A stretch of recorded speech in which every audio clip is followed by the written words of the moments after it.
Asalaamu calaykum waraxmatullaahi wabarakaatu. Walaalay dhammaantiin soo dhawaada meel kastoo aad joogtiin. Guusha qofka markuu rabo inuu gaaro waa inuu waqti badan ku bixiyaa. Guusha qofka hadduu rabo inuu gaaro waa inuu u fikiraa. Guusha haddaa rabta inaad gaarto waa inaad targetkaadi uu markasta u sareeyaa. Waaga markuu kuu baryo waxaa laga baahan yahay go'aankii shalay aad qaadatay inaad ka tilaabsanin. Waxaa wanaagsan go'aankii shalay aad qaadatay inaad ku tahnaato.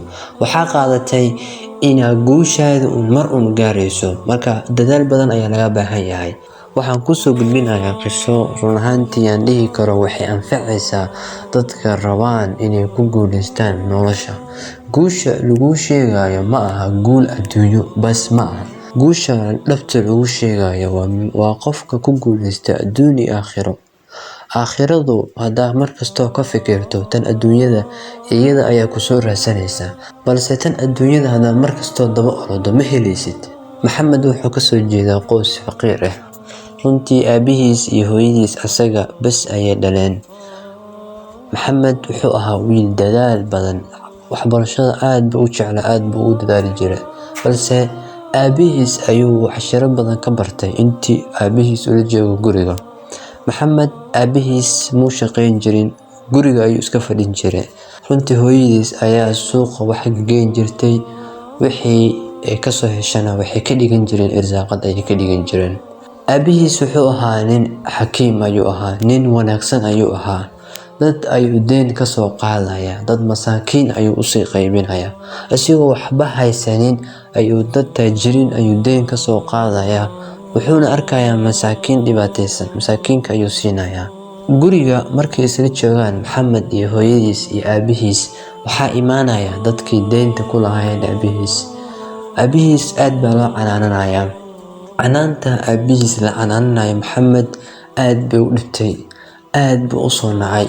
Runtii Maxamed hamigiisii wuxuu ahaa inuu nolol fiican ku noolaado.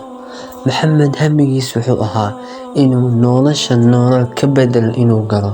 Ehelkiisa iyo reerkiisa iyo dhammaantiis asxaabtiisa inuu nolol fiican geliyo ayuu markasta ku fikiri jiray. Maxamed magaalada uu joogay wuu ka tagay, wuxuu tagay qaryo kale ayuu tagay, wuxuu galay jaamacad ayuu galay. Jaamacadiisa ayuu ku dadaalay. Run ahaantii wuxuu noqday qofka ugu wanaagsan jaamacadda. Ardayga ugu wanaagsan, ardayga ugu sareeya. Macallimiintii way jeclaadeen, ardadii way jeclaadeen. Runtii wuxuu ahaa wiil dadka dhammaantood soo jiita.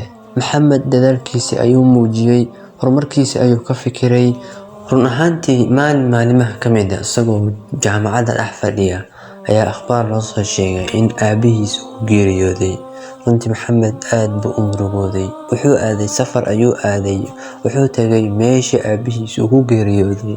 Runtii tacsiyada ayuu ka qayb galay isagoo aad u murugaysan, aad u dhibaataysan. Hooyadiis ayuu la tashaday. Hooyadiis ayuu magaalada ka soo kaxeeyay. Waxbarashadiisa ayuu sii watay. Maxamed wuxuu gaaray inuu jaamacaddii soo gabagabeeyo.